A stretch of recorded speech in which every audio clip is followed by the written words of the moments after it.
This new revenge mentality and this revenge philosophy that has consumed American politics is going to put us in the crosshairs. We want to put our best foot forward, and we have to do that in partnership with everyone across the channel. Welcome to Direct Approach, a bi-weekly podcast hosted by Wayne Moorehead, filled with timely insights, fresh perspectives, and actionable takeaways from your direct selling executive peers to help fuel the growth and evolution of your business. What does advocacy really look like today? And how do you tell a better story about an industry that's often misunderstood? In this episode of Direct Approach, host Wayne Moorehead sits down with Dave Grimaldi, CEO of the Direct Selling Association, for a candid conversation about what's working, what's changing, and what's at stake. From legislative priorities and reputation repair to field-first storytelling and the power of collective engagement, this episode goes inside the DSA and reveals how the industry can align around a smarter, stronger message. But before we begin, we'd like to thank this episode's sponsor, InfoTrax. In today's digital landscape, direct selling companies face a critical challenge, transforming traditional practices into modern, customer-focused models without losing their core identity. FlexCloud, powered by InfoTrax's world-class commission engine, provides the foundation direct selling leaders trust. Our platform seamlessly connects your ecosystem with premier service providers while delivering the commission accuracy and flexibility that drives distributor confidence and retention. Experience how industry leaders leverage FlexCloud's integrated architecture to enhance customer journeys, equip distributors with intuitive mobile solutions, and access real-time analytics for strategic growth, all while maintaining the relationship-driven essence that defines successful direct selling in an evolving marketplace. Now let's welcome your host, Wayne Moorehead, and his guest, Dave Grimaldi. Hello and welcome to another episode of DSN's Direct Approach podcast. I am your host, Wayne Moorehead, and today I'm honored to welcome a very special guest. He has spent his entire career in Washington working in Congress, federal agencies, and multiple trade associations where he established deep connections and strong working relationships across the spectrum of Capitol Hill, which he is now leveraging on behalf of all of us to advocate, champion, and benefit the entire direct selling channel. I'm excited to welcome the CEO of the Direct Selling Association, Dave Grimaldi. Dave, thank you so much for being here today. Wayne, it's a tremendous honor. It's surreal to sit in front of you, having just watched so much of your amazing content and learned from it. Thank you for having me. Very excited. Appreciate it. No, the honor is ours. And this is very fortunate. I feel blessed that Stuart allows me to get to speak with people like you and other leaders across the channel. So a big thank you to Stuart as well. And speaking of thank yous, I'd love to start off maybe a little bit presumptuous on speaking on behalf of the entire channel. Hopefully they're okay with that. But we just want to say how excited we all are to have you in this role. The conversation, the feedback, the excitement has really been overwhelming, and we all look forward to working with you and appreciate all you've done the past year in your role there. It has been a heck of a year, and I don't know if I've ever been happier professionally. And I'd love to talk about every element of that, but it's the thanks goes to everyone else for getting me through this year and the embrace I've received. Now that's amazing. The Direct Selling Association has that effect on people and their love for their career. Once they find it, they never want to leave. Mm-hmm. So it is an incredible channel, and we're grateful to have you there leading the way at the DSA. One thing just to call out, you and I have one kind of cool thing in common. We both grew up in Washington, D.C. We're Beltway boys. I know you spent your entire career there. My father was with the federal government for 40 years. My mother consulted for various government agencies, and I was really fortunate to meet a lot of the players, both in politics and in the media. And it's a very special place to grow up. Despite all the bipartisanship and complaining, DC is actually a really great place. I love this city. It occupies every part of me and my DNA. I grew up pretty much in the middle of it, right near the National Cathedral, the Washington National Cathedral, right in the intersection of Wisconsin and Massachusetts Avenues, and just felt the vibes of politics from an early age. Neither of my parents were involved in it, and I'm happy to elaborate on how I stumbled into it as part of my background, because like so much of my life, Wayne, the unexpected surprises just drop in your lap, like with many people, and the canoe is going down the river and it just turns in different directions. And sometimes you can control it and sometimes you can't. I have been fortunate that all of these unexpected doors that opened have led me here to you and to the channel. And I just didn't see it coming. Through so much of my career, I'm happy to expand on any of it because it's a wild ride, but this city has been part of it and it always will be. And I love it here. And it is amazing where you've ended up in your career, and it seems like a winding road. But to be cliche and quote Steve Jobs, you can only connect the dots looking backwards. And you're definitely where you need to be and where we need you to be. So thank you for ending up there. Absolutely. Absolutely. Again, this year has been so fun. It's been so fun. A lot of stress, but very fun. I'm sure. Well, I'm anxious to dig into this. And after an incredibly successful career where you've helped shape policy at the highest levels of government, your direct selling journey has really come full circle. Do you mind sharing a little bit about your first introduction to direct selling and the path that led you here? Absolutely. I developed a love for the movie business, the glamour and the history of Hollywood and everything in between. And my father, God rest his soul, was a lawyer. He was a litigator here in DC. He was a man of not many words, deep love, but not many words. And as a teenager, and this was back in the days before broadcast TV channels, no cable, no internet. I was a tennis player, so a lot of my time was spent on the tennis court or with friends, and I wasn't around Dad very much. And he worked hard and he worked long hours, but we bonded on Thursday nights at 9:00 over LA law. And he loved it because of the legal pieces. I loved it because I got to sit with my dad for an hour and watch TV. It was on NBC, legendary show. But what neither of us really realized is that Los Angeles and California was creeping into me. And when it came time to go to college, I said to my parents, I want to go to LA. And it came as a bit of a shock because we didn't know anyone. And I think we literally didn't know anyone west of Pennsylvania. Like if we picked up the phone, we couldn't call someone in California. We didn't know anyone there. And I applied to UCLA, USC, all of them, Pepperdine, Loyola Marymount, 10,000 student Jesuit school, was the center of the bullseye. And it's heaven on earth. And it was the 4 greatest years anyone can ever have. So I get out there though, and we don't really have an affordability plan. And I know that I need to work. And I go out and I find a job waiting tables for 3 nights a week. I needed a car. I had to finance that. None of that was in the plan. And I started to tell my friends and fraternity brothers that it's questionable whether I'm going to be back sophomore year because it's nothing, Wayne, the tuition now is bananas. This wasn't that, but it was back then it was a lot. And I need to get on it.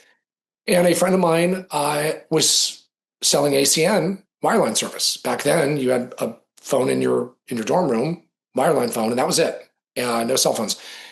And he told me, Dave, you're great, like you. Don't want you to not return to LMU.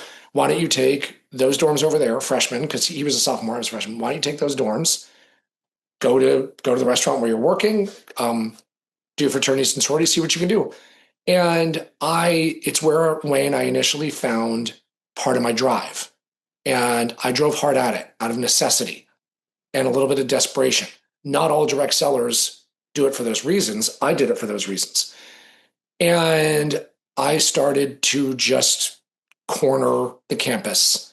And the funniest little footnote to this is I'll never forget being in the dining room at LMU, and a woman came up to me. I think she was a freshman, and I had known her, but she said, hey, my dad is wondering why my phone bill is less this month for my dorm room phone. And I said, well, because as I told you, we offer better rates than at the time AT&T. God love AT&T, but ACN offered better rates. And it showed me that it actually was not just me earning supplemental income, but helping other people too by providing a service that was helping them and their families' bottom lines. And I loved it. I mean, the funny joke is that a sign was put up on the inside of the doorway of my fraternity house that said ACN free zone, because I became so tenacious and so dogged that I was just any. I mean, it was noun verb ACN. And Dave Merriman, tremendous Dave Merriman at ACN, is now on my board, and I tell him this stuff all the time. And to be, Wayne, as you said, to come full circle and to now be a lead advocate, an evangelist for the channel and for direct selling, it's just one of these things where you look back and you're like, how does this serendipity happen, where I can actually go into a congressional office or go into the White House and say, I'm not just a association head or a paid lobbyist or a paid communications strategist. I've lived this, and I am not making it up or embellishing or exaggerating when I say the power of the direct selling channel is personal and it's enriching. And there's a lot of really good laws in the books that kind of put some guardrails around how far you can go and how you can't exaggerate. I'm not exaggerating because I got proof. Yeah, thank you for sharing that story. Really inspiring. And again, beautiful that it has come full circle and that you've had that firsthand experience as you're on the Hill advocating for all of us. Can you share a little bit about what you see the main purpose and function of the DSA is? Absolutely. I am in a city full of associations. And they're tremendous, and they move the needle, and they advocate on behalf of their member companies. Name something, there's an association, right? The Beer Wholesalers Association, the Sand and Gravel Association, Pharmaceutical Association, Manufacturing Association, Broadcasting Association, the Internet Association, the Blockchain Association from where I came before DSA. And these and associations are kind of the big tent of member companies situated in a certain industry or in a certain ecosystem. Direct Selling Association is over 120 years old, started in New York. And we try to achieve consensus among our member companies in front of the federal government and state governments and in state capitals to advance the channel's interests and to protect the channel from onerous policies and legislation, and to work with elected officials to make sure that there are not unintended consequences that they are missing, even if they have well-meaning ideas for why they want to get a law or regulation passed. We are the first line of defense, but we are also a tremendous amount of offense. If you are in peacetime, and we're in a little bit of peacetime, we can talk about that right now, where we are under a government right now that is very pro-open market and capitalism, it's the time when you can educate and you're not dealing with a triage fire drill of a bill that's moving quickly through Congress. It's really going to put a dent in your member companies and their bottom lines and their products and services. And the Direct Selling Association seeks to achieve that consensus and to promote the interests of the channel. And some of our members are household names. Some of them are very, very small. So we have distributors, we have suppliers, we have major corporations. And we convene all of our member companies constantly, weekly, almost every day, to make sure they know what's going on in the House of Representatives and in the Senate and the Federal Trade Commission and the White House and the Department of Labor, and to find out if, hey, we heard about House Resolution X. It purports to do Y. Can you, General Counsel at DSA Company, tell us what that would do? What would that do? And then it's, oh my gosh, Dave or John or Calissa or Brad or whoever, glad you caught that. Yes, that would be horrifically damaging. Get in there and talk to that Senate office and let's start a dialogue, because they may not know what they're seeking to do. Sometimes elected officials do know what they're seeking to do. And we can talk about that also. Wayne, they're all a famous senator, and I'm not sure if it was, I can't remember if it was Howard Baker from Tennessee or whoever said that everybody who is elected has hundreds of thousands of people in their districts who see good in them and who put them in Washington for a reason. Their constituents and their voters know their elected officials and can be their judge of characters. So try to see the good in all of them. Try to see the good. Try to see the good of why they were sent to whatever state house or here in DC. That's what I try to do. Now, granted, things have really become nasty and vengeful, and it's a little bit of a different complexion. But DSA, all the way back to your question, DSA seeks to work with all of them, no matter who they are, for the interests of the channel. So what is the sentiment on the Hill? What's the temperature there? Are we facing headwinds and tailwinds? Can you share a little more on that? It's a great question because of its timing. DSA just hosted our two-day and one evening legal and regulatory summit, and paraded through the summit were bipartisan members of Congress, the Federal Trade Commission, the White House, et cetera. So we are one day after the summit ended, and we heard the perspectives from some of the leading minds and legislators and regulators here in DC. It was tremendous. Trisha was there. It was great. Wayne, wish you were there next year. Let's make it happen. And there is endearing love for the value that our companies and our business opportunity presents, all of it. Older members of Congress and older regulators obviously have more of a familiar sense with direct selling.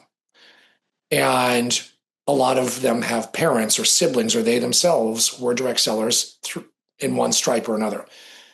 The P word, pyramid, is still there. It's still there. We're working to dispel that. The reason that it still exists is because of memorable market failures or bad actors that were covered extensively in tabloids or through large litigations or trials or takedowns. You can reference Herbalife's ordeal as one of those, but you still get that word. Now, what we are doing, and this goes back to your DSA question, is we are reimagining the entire way we storytell in order to dispel demagoguery and knee-jerk perceptions and knee-jerk judgments or reactions, and to put human faces on all of this, because we have the greatest storytelling ecosystem that God ever created.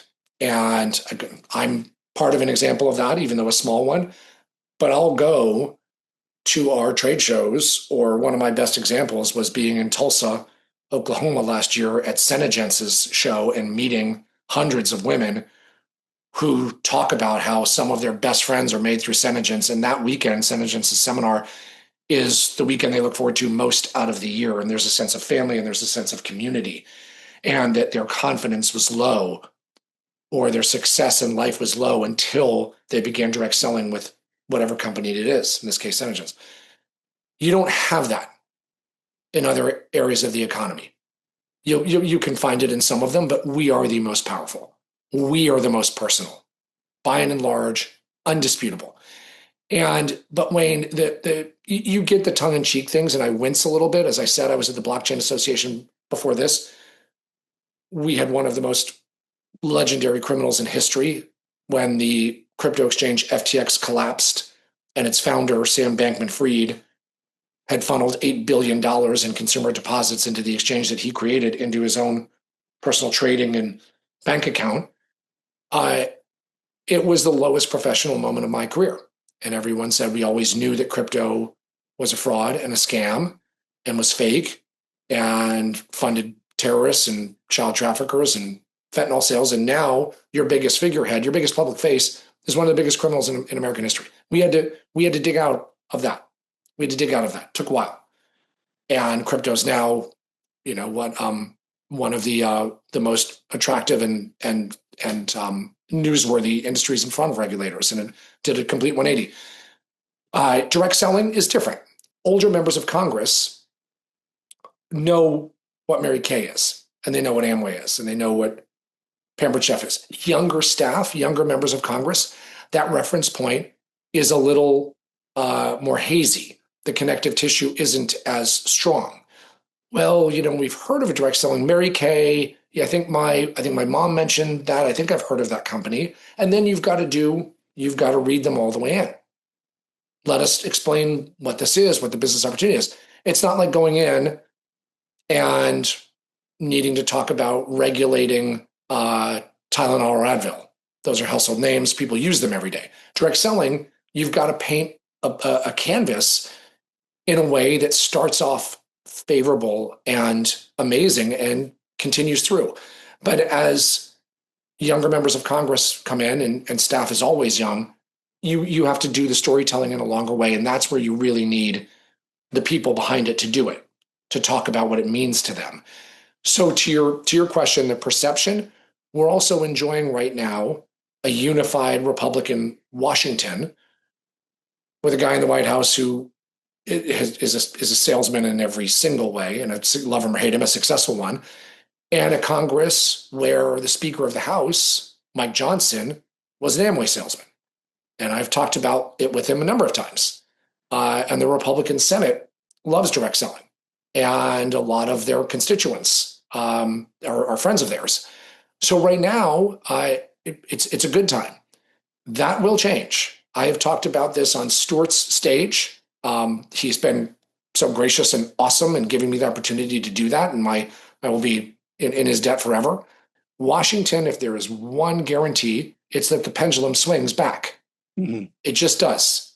And that's a good thing for American democracy, because all voices get to get heard, even though they're 4 years apart or 8 years apart or 12 years apart. The system allows for that.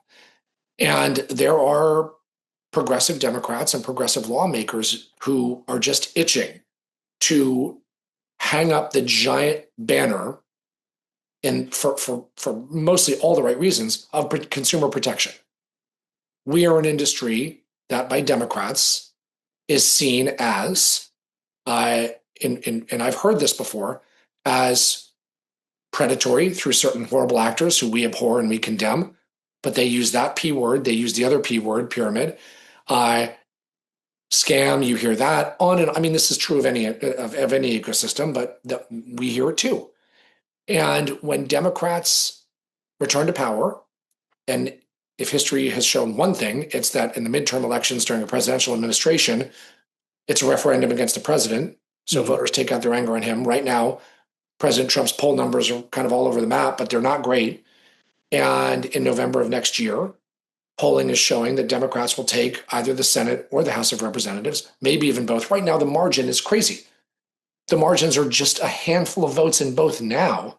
But when that happens, Wayne, it gives the other party the gavels, the control of congressional committees. They set the agendas, they do the oversight. The big, scary O word in DC for corporate America, oversight. They will chair those committees that will want to examine the practices of different industries and different products, different services, different everything. And when Democrats do that, there is now this revenge element that I've talked about, where it's not just, think of a presidential election, right? Think of the White House colonnade, the walkway to the West Wing, when the incoming president and the outgoing president walk down that colonnade and they sit in front of the fireplace of the Oval Office, and the press is there and they're seeing the outgoing and the incoming president for the first time. And they look at each other, I'm going to collaborate with him because it's only been men. I'm going to collaborate with him. My administration is going to give him whatever he needs. The transition is going to be totally smooth. We're going to ride to the inaugural ceremony together. And America is witnessing a peaceful transition of power. That's all but gone. Does it return? Who knows? But now it's, when we take over, we are going to snap back and take revenge against everyone and everything that benefited under that past White House. We're going to undo it. We're going to reverse it. We're going to indict people. We're going to put people on trial. We're going to impeach people, all of it. So when that pendulum swings next November, which polling right now shows that it will, there are industries and companies that Democrats are just itching to go after because they think that they are getting a free ride right now. We are one of them. Crypto sure as hell is one of them. Pharma is one of them, right? You think of all of these issues, social or financial, and we right now need to be laying that groundwork to make sure, going all the way back to your question, that the perception of direct selling inside the Beltway and among the state houses is as good as it can be. Because these reckonings are really harsh now. It's not like George H.W. Bush to Bill Clinton, or Bill Clinton to George W. Bush, or George W. Bush to Obama, where they're all hugging and it's like, he was great and he's great. We could argue all day. Is the element and the emergence of Donald Trump what did this? Was it Newt Gingrich? Was it Marjorie Taylor Greene? We can argue that stuff all day. Doesn't matter. Social media plays a huge role. These guys get likes and they get clicks because they're being more and more provocative. They're being more and more sexy or insulting. That stuff now gets eyeballs. And their social media teams need to craft witty or incendiary tweets, and then all of a sudden their readership goes up. I mean, that's, Wayne, that's the new paradigm. Love it or hate it. I don't love it. Yeah. It's sad, the level of discourse that has been lowered in Washington these days. Wish it was much more collaborative like it was a decade or two ago. Taking a little bit of a step back in looking at the broader economic landscape, you've talked a lot about the importance of independence in this evolving landscape. Can you share more about this and what you feel really sets direct selling apart from other gig or entrepreneurial opportunities? Absolutely.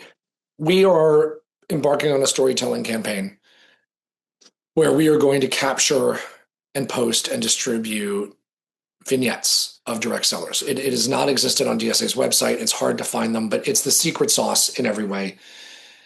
And the flexibility that direct selling offers and the success that it offers through that flexibility is unparalleled and it's unchallenged. And there's a great video that I just saw yesterday. Her name is Serena. I met her at DSA's fly-in, where direct sellers converge on DC. We take them all around Capitol Hill, meet with their lawmakers, all of it.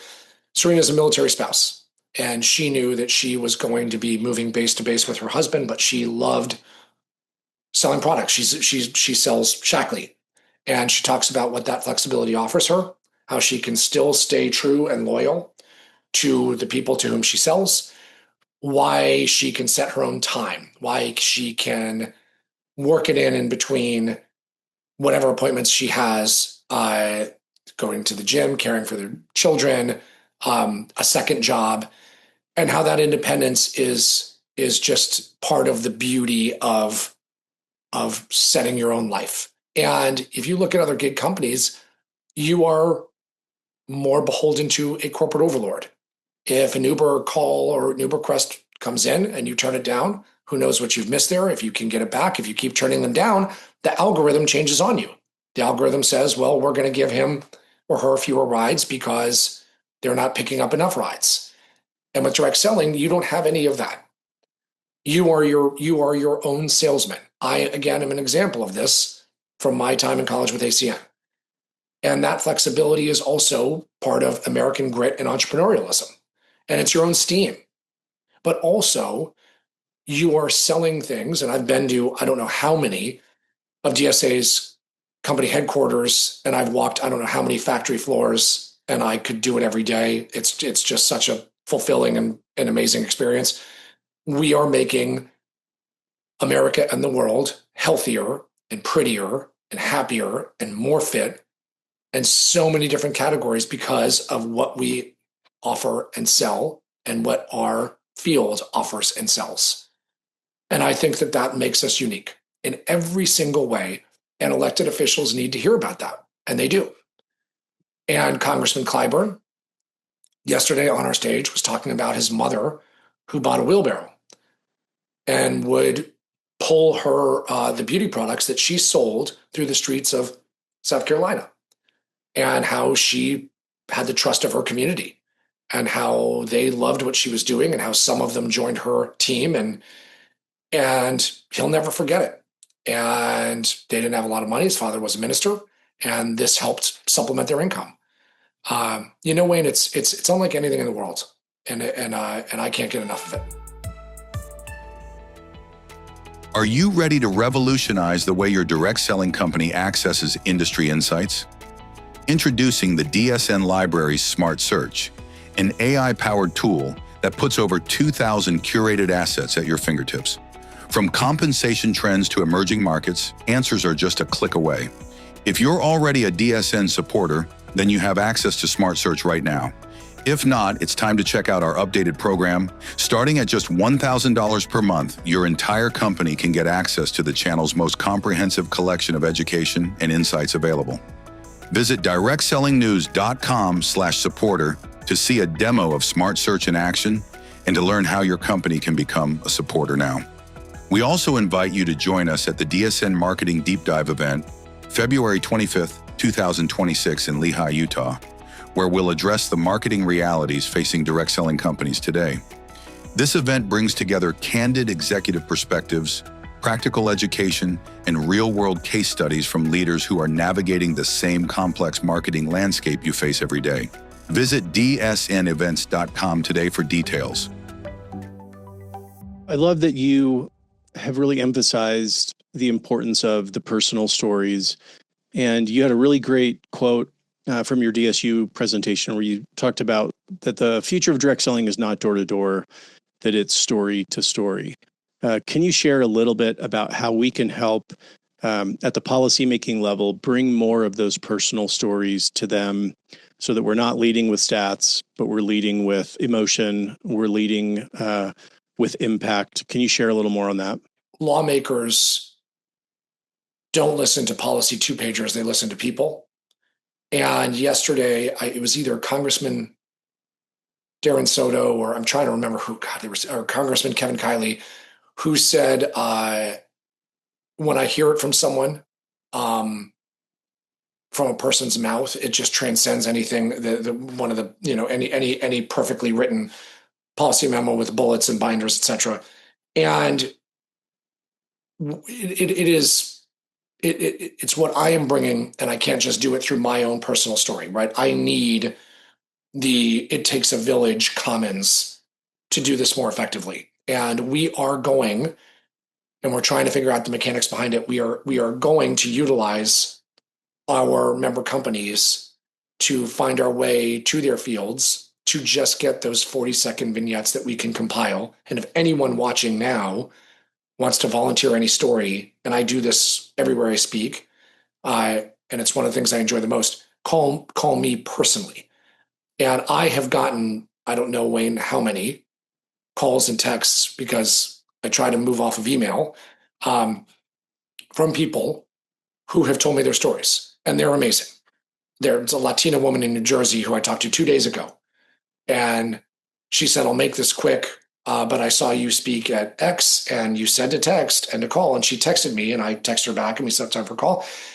And she talked about the Christmas gifts that she was buying for her daughter from her extra income through direct selling, everything else. And I said, you and I are going to stay in touch. I want to meet you in person, but I also just need you to take your phone and just say what you said to me in the span of 40 seconds, how that independence has helped you with your life, and how she's an assistant manager at a little restaurant in a New Jersey suburb. And I bring that in to a member of the New Jersey congressional delegation. They are not going to give a damn about the market cap of a direct selling company or any other kind of, just non-personal issue. They're going to listen to her, and they're going to prioritize that over anything that I tell them about any of our companies or anything else. And it speaks truth to power. It adds a face and a name of an American, of a constituent. And we are, I know that we are not as face-to-face as we were, but you cannot replace face-to-face. I think it's the greatest expression in direct selling history. Digital has taken over so much of it, but in the DSA office, we still have from the 70s and 80s, those pictures of people sitting around a table in the living room, and the warmth that comes from that, and the trust and the familiarity. And as I mentioned, Wayne, at the beginning, older members of Congress and older elected officials remember that. They just do. It's different. It's different now. The story is a little bit more different, in terms of telling it. But that is what we need. And when we brought people around, I mean, this happens with fly-ins from any industry in DC. But when you bring what was largely, a largely female fly-in into Washington, and they bring their products with them, and they talk about the opportunity, I mean, that's just different than an automotive fly-in or a tech fly-in. I just think we stand out. But we need that. I need that. So I'm going to say this now. And then if I may say it at the end also, I'd appreciate it. I'm just going to give my phone number because, again, email, it gets buried. Phone, it comes to me right away. Or just so it's call or email. My number, I'll say it twice, 202-380-2203, 202-380-2203. And when I did this at another gathering in Texas earlier in the year, my phone lit up. I wrote everybody back, and it instantly gave me another treasure trove that we could use to talk about what you and I are discussing now. And it's essential. It's essential. Wow. Thank you for sharing your phone number and being so open. I think that really speaks to your leadership and Wayne, style. I haven't gotten burned yet. I haven't had somebody watching one of these shows be like, your industry's full of crooks and I'm going to come and egg your house or slash your tires. Like, not, I've only had amazing people. No, it really speaks to your leadership style. And it's a style we very much need there. And it really means a lot that you talked about the stories at the personal level. That is definitely our superpower. And also emphasizing that those personal stories still need to happen face to face. Digital gives us incredible reach, but the most powerful brand experience that anyone would have, whether it's a legislator or a prospective distributor, is going to be when they hear one-to-one, face-to-face about the impact of the products and opportunity you've had on people's lives. And Wayne, the biggest example of this year is there is a bill moving its way through the Delaware State House from a progressive female lawmaker. I've gotten to know her. She does her job for the right reasons. She wants to protect consumers, and I find her thoughtful, and contemplative. But the last thing she cares about is, and I'll just, I'll pick a random direct selling larger company. The last thing she cares about is their supply chain or their corporate balance sheet. She cares about any gaps in the direct selling ecosystem or practice that can enable predatory or negative practices. And she has stories from Delawareans, her voters, about how they had bad experiences. And I testified there in Delaware, and those individuals testified also, and their stories were not pleasant. And I came after them and I said, we condemn everything that you just said. And the people that waited for lower income people in the diaper aisle of a supermarket and recruited them to be part of their sales field, but did it in a way where they gamed that lower income person, is horrific. And we want no part of it. And DSA has best practices, and DSA has a code of conduct. So we oversee our companies in the best way possible. But that's not you can't, not everyone is a member of DSA, as much as I wish they were. But we work with lawmakers like Melanie Ross Levin in Delaware to get the goal of her legislation we agree on. It's to stop the bad actors, right? We're going to see a lot more of that scrutiny if one of the houses of Congress flips. And everybody is for consumer protection.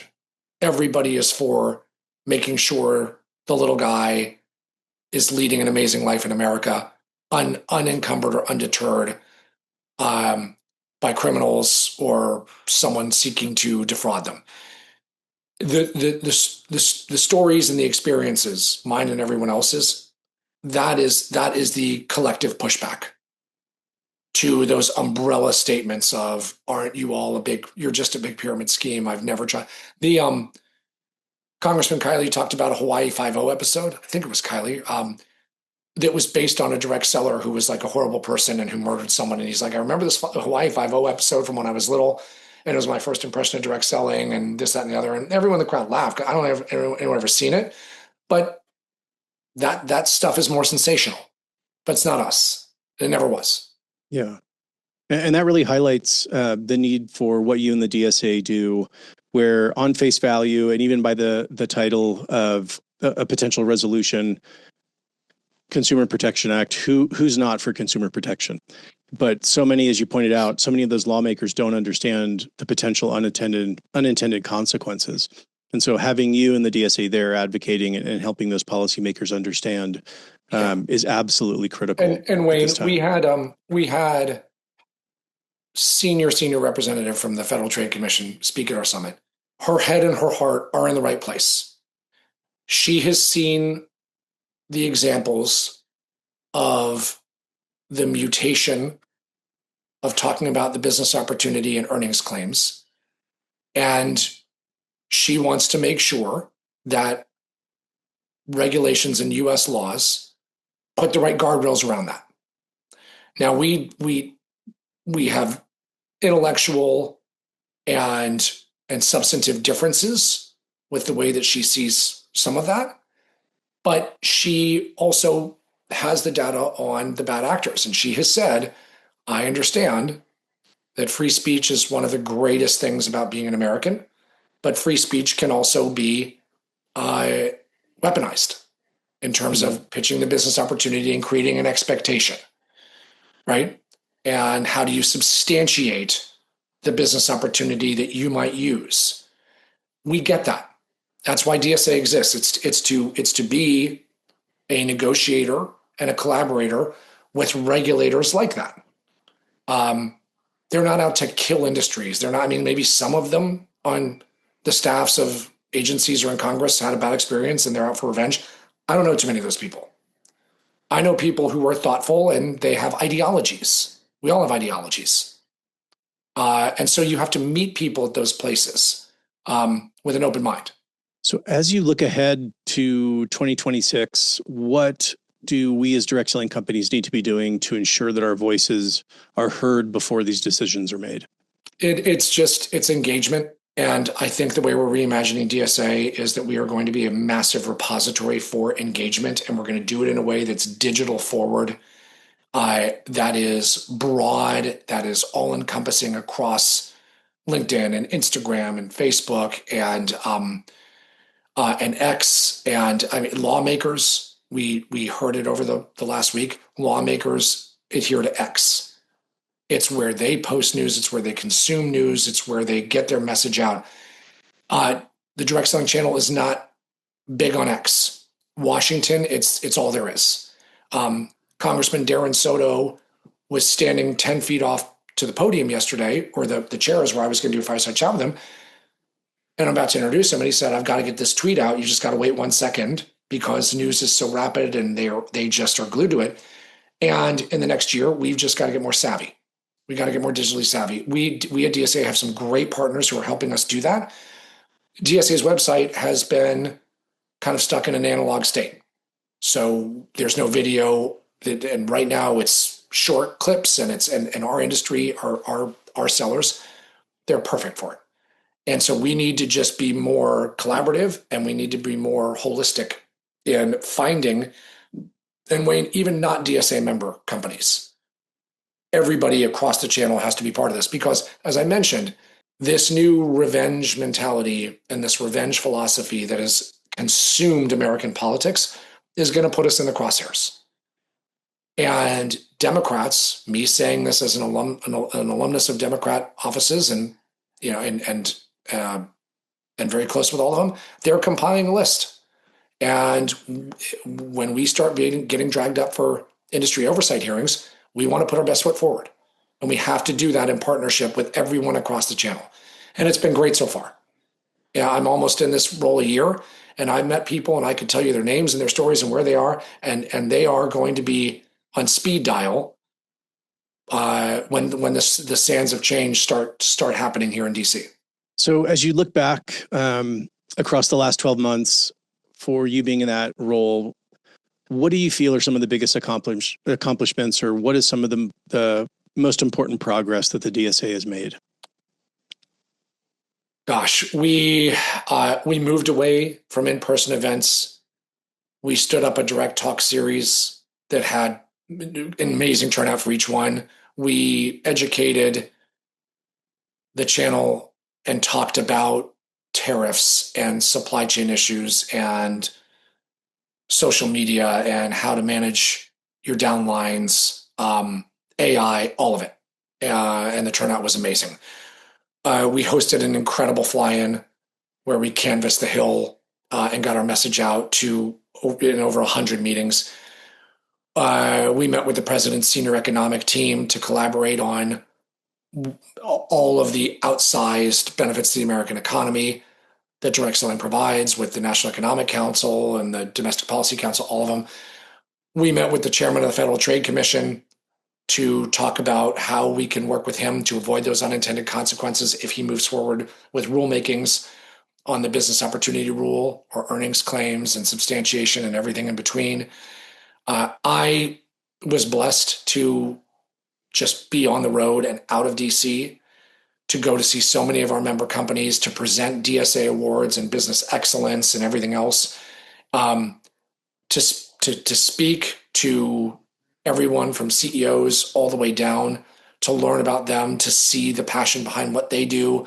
So it's been an incredible year, and ending it with you is really a treat. Like this is the kind of the icing on the cake, is to be on direct approach with you. So I'm lucky. I'm very lucky. I appreciate that.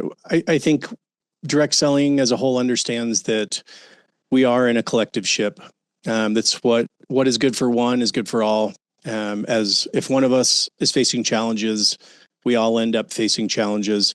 I think it has been difficult for us at times to really pool those collective voices together. What are some of the ways you feel over this next year that these companies, all of our companies, can come together to have a more cohesive, singular, and powerful voice? Yeah, it's three things, Wayne, from this year and from to that immediate question. Policymakers are engaged. Independent work is central, but going back to where you began, direct selling is still misunderstood. There's still skepticism. There is still a lack of literacy around what direct selling has meant to the country and has meant to Americans generally. And so that hostility is still here. But advocacy is personal. Our advocacy is personal. It's not just rooted in data and in policy briefs. It's the stories that we have talked about, the flexibility and independence that direct selling provides. Understanding that is chief and central to 2026. And our message needs to be clear and simple and human. People should be able to build businesses on their own and with the confidence that they have and the drive that's within them, and that the rules that enable them to do that are clear and fair. And I think that we have really laid the groundwork for that. We've really laid the groundwork for that. And that just takes a collective effort. And we need to hear about it. We are the central repository for this sort of thing so that we can amplify it out to those lawmakers and regulators across the country. And we're going to see more, especially from progressive legislatures in the Northeast. You never know where the next bill is going to come from. Is it going to be Rhode Island? Is it going to be Massachusetts? We're in Delaware now. But we are on the front lines of that. We have the access and the relationships and the intel to just mobilize the channel to confront these challenges. And it's what we did in Texas and what we did in what we're doing right now, and also in Sacramento. That's a whole nother conversation, and in Delaware. But it's all hands on deck, and it always will be. I bring with me threads from crypto and blockchain, which is a digital asset reality where people can bank the way that they want in a decentralized way, however they want to store their money and their assets. It doesn't have to be Bank of America anymore. It doesn't have to be Wells Fargo or Citibank. Right now, you can put it on a self-hosted crypto wallet the size of a thumb drive, and you can take it wherever you want. Direct selling is very similar. It is what you make of it. It is not dictated by, oftentimes by a CEO or board of directors. You are your own boss. What you do determines the success that you have. You are decentralized largely. You have an upline. You get your products from somewhere, but then you're largely on your own to make your own success. And that's what we want to talk about. when we discuss the business opportunity, and when we discuss the potential of all of this. So next year we need it all. We need it all. And I think it's going to be great. And I think that we are going to just continue to move the needle here in Washington and elsewhere, because we have the greatest stories to tell on earth. So along those lines, what is the best way for our companies to learn more about how they can become more deeply involved with DSA and those advocacy efforts? I know it seems silly, but call me. Those calls are the lifeblood of it all. Call me and let me talk to you about the way that Wayne and I just went through this last hour. Let's do it together. DSA.org. Super simple. 6 letters. DSA.org. All of us are reachable there. You can find tools, policy briefs, industry data, all of it. Our colleagues at the Direct Selling Education Foundation do surveys. They've got industry data, all of it. But reach out to me or reach out to one of my colleagues. Again, we're all on our website, or come find me if I'm at DSN again, or a World Federation of Direct Selling Associations at those gatherings, or anywhere. And Wayne, I'll go anywhere. I'll go anywhere. I am an easy traveler. I can get in and out of places usually in one day and be back to sleep in my own house and not have to stay overnight. And that's being on the road is where I really learn a lot. I was at Sunrider and at Herbalife and at Pampered Chef and all of them, and I'm meeting and I'm learning and absorbing, and I bring that back here. I bring that back here to the White House, to the Senate, other places, and that moves the needle for everybody. Dave, you've been incredibly gracious with your time. I want to end with one final question. As you look out over the next 3 to 5 years for direct selling, what excites you the most? I think that our economic heft and our contribution to people's lives, again, health, beauty, wellness, fitness, I think that just continues to grow. I think that the power of personality will break through anything. I think our reputation is just going to find its glory once again. Not that it's fallen from that, but again, we're dealing with shifting age demographics, so it's shifting perceptions also. DSA needs to be in front of that. DSA needs to be educating and evangelizing. And I think that we, over the last year, have really laid a ton of groundwork. We have done literally hundreds of meetings with congressional staff, members of Congress, state legislators, regulators across the board at different agencies. And that just has to be constant. You have to keep refreshing. You have to keep telling your story. You have to keep bringing your bona fides, your data, all of it. We're going to experience a different White House at some point, a completely different governance ideology. Is it going to be consumer protection first? Is it going to be rooted in pragmatic consumer protections, or in we're going to get back at you consumer protections? That is all TBD. That's why we're here. Dave, thank you so much for being here. And especially thank you for all of the work, all of the advocacy you do on our behalf. We look forward to working with you for many years to come. And we look forward to an exciting 2026. So if you want to go ahead and say your number one more time, just so everybody remembers it. 100%. 202, Washington, D.C. area code, 202-380-2203.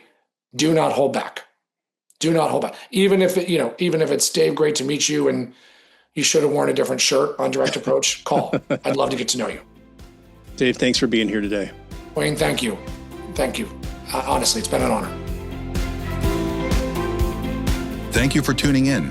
Please take a moment to subscribe and give a 5-star rating and review to help Direct Approach continue to provide more candid insights and interviews for direct selling corporate executives. And don't forget to register for our upcoming spring events at dsnevents.com. Secure your spot now. Thank you for listening and supporting DSN and the Direct Approach podcast.